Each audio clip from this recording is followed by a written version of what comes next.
कारभाऱ्यानं पाटपाटच उठवलं बघा. नुसतं तोंड धुवून पळालं. जावचं पोरगा आणि मी खांद्यावर मोटार घेऊन. कारभारी पहिलंच तिथं होतं. सगळं कनेक्शन मुंबईला जाणार होते व सगळं व्यवस्थित कनेक्शन करून ठेवायचं होतं. सासू सासऱ्यांना परत त्रास नको.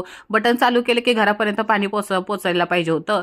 असं त्यामुळे पाईपलाईन टाकून ठेवलेली. आमची अजून लाईट नाही आली ना, म्हणून दुसऱ्यांच्या घरातनं लाईट घेतलेली मोटर चालू करायसाठी. अहो लय इकडनं ह्या कोसापासून त्या कोसापर्यंत पाईपा टाकायच्या होत्या. नुसत्या 10,000चं बंडलच लागलं. हे गाण्या बघा किती कामाचं आहे आमचं. किती ताकद, म्हशीचं दूध पिऊन मोठं झालंय, कसं उचललंय मोठ्या माणसाला, पैलवान झालाय पैलवान. बारकी सासू तिकडनं पळतच आली. खालनं रस्त्याच्या खालनं पायपा काढायच्या होत्या. इकडनं सासरे टाकत होते, तिकडनं गाण्या आवडत होता. आणि कारभार इकडं कामाला लागलेले, शेताच्या कोपऱ्यातनं नेलेली, कोणा गाडीच्या खाली येऊ नये म्हणून पाईप. शेवटी पाईपचं कनेक्शन झालं आमच्या.